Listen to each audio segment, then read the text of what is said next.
The Merriam-Webster dictionary literally defines darkness as the absence of light. How wildly limited is that, right? The absence of light, light is on the pedestal. And yet we look to nature, as you shared, and nature models the innate value of both and the sacred dynamic interplay of both. So there is a section in the book on working with emotional darkness or emotions we deem dark, and darkness or unknown of global uncertainty and the state of our world. But I really emphasize that throughout history, wisdom traditions across the earth have celebrated darkness as a consciousness, metaphoric, physical, symbolic darkness that has been a true medicine and instigator of spiritual growth. So even going to nature as our example, thinking of darkness, the dark of night, as the yin, restorative, slow, still aspect of nature, compared to the yang, bright lights, active, productive. We need both, and we need to celebrate both. Yet the dominant paradigm does tend to overvalue productivity. That's why so many people are exhausted and busy, caught up on their never-ending to-do list. And also, if we look deeper, we recognize that darkness, and I'm talking about elemental darkness, is the field of all possibility. It's the spacious, fertile, luminous field from which everything arises, all light, and to which everything returns. So this field from which all possibility, all vision, all creativity, all form arises. But in today's world, many people are pretty caught in form and on just the limitations of what we see rather than the field also from which it emerges. Does that give you some sense of luminous darkness? It does. Mm. And again, I'll go back to the quantum nature of it. Even in that, dark matter is the largest amount of space that exists. And it is dark matter. It doesn't have the light. It isn't as though what we have is light matter that is everywhere. It is dark matter.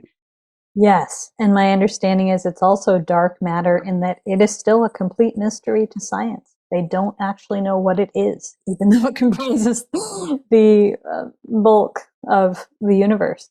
And so, really reconsidering how we relate with the mystery, the unknown, and live in more harmony with the unknown and the yin and yang it contains.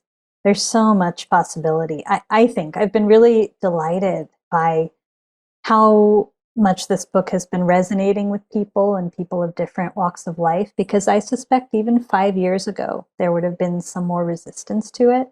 But that given we're facing such unknown times together, and given how much some of how people perceive the world or some of our systems have been turned upside down a bit in recent years, I think there's an opportunity to align to a more wise relationship to the mystery.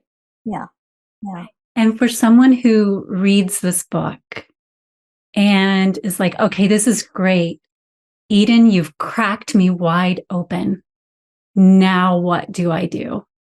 Because I'm going in, I'm exploring all of these spaces within myself with compassion, but I don't know how to do this on my own. What would you advise them? Because I know often that is the next question that we get is, okay, great. Now what do I do?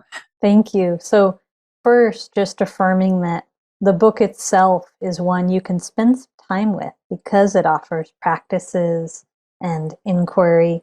And on my website, there are further practices and ways you can go deeper.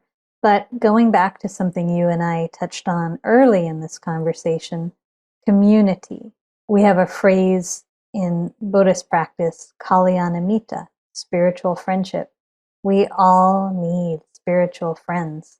as we navigate the unknown and as we deepen our embodiment of remembered ways of being. So what I mean by that is, just by being on the spiritual path, ultimately, we're invited to let go of the familiar shore, the known and the set, fixed sense of self we might have held, and to venture out, not yet seeing the shore where we will land. And so it's that fertile darkness in between where we remember other forms of knowing and a deeper wisdom. And so having spiritual friends as we do that is really important. And so, for instance, I mentioned my weekly meditation group and our Mindful Living Revolution community. I know there's a beautiful community of people that you are part of and guide. We all need community as we age in this way. Yeah? Agreed.